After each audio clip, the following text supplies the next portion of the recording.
This video is brought to you by Osmocote, the planter's plant food. I'm Dan Glusenkamp here in southern Indiana with Designscape Horticultural Services.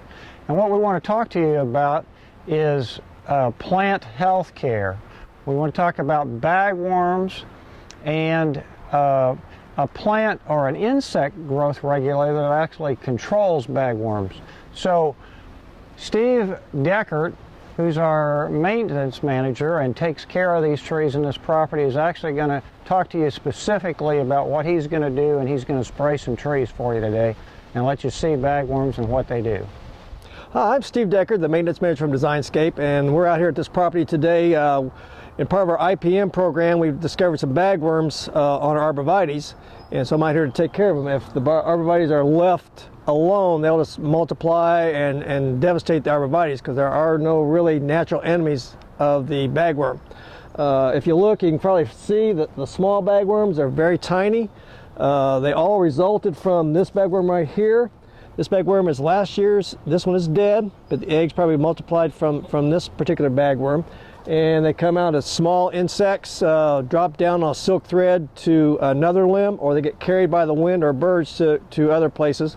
Then they make a little cocoon similar to their adult, and they'll have 5 or 6 stages as they get bigger and bigger, and they travel along the arborvitae and just munching away at the leaves. And next thing you know, you have a arborvitae with actually no foliage anymore.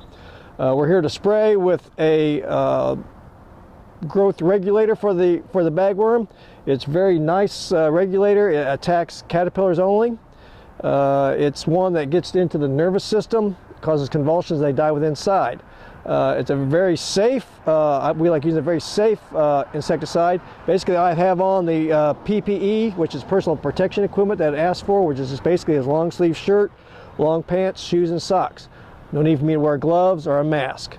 We put it on. Once it dries, it basically is pretty much rain fast for a short period of time, and will take care of the caterpillar. We use a high pressure sprayer because, as you can see how thick this is, I can almost guarantee that we have some on the inside. If you just use a little hand sprayer, you're only getting the outside, not the inside, and we don't want that little insect to eat its way out to the chemical. We want it to get in there and actually do its job in a short period of time.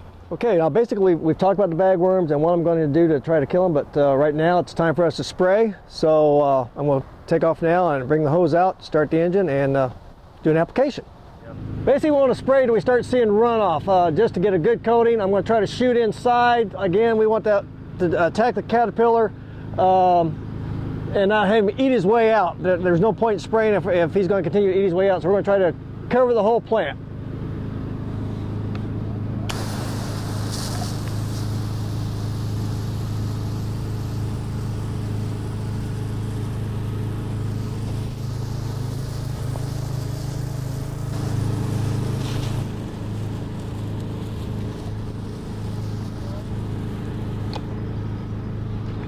Basically, that's about all it takes for the plant. I've got it dripping down. Again, this insecticide will react by either contact or it reacts if they ingest it. And we've got pretty good coverage inside and out, so we should see some bagworms starting to expire in about 2 days. Okay. Here we are at a neighboring property that we were called last year because they discovered bagworms. What you see here is a result of just a couple months. I showed you earlier some small bagworms, what I call the young. If left unattended, this would be the results. As you can see, they're good size, they grow rapidly, and basically one bagworm can give off 800 eggs. So you would have 800 babies in a May-June time frame, and this is the result. They just keep eating voraciously.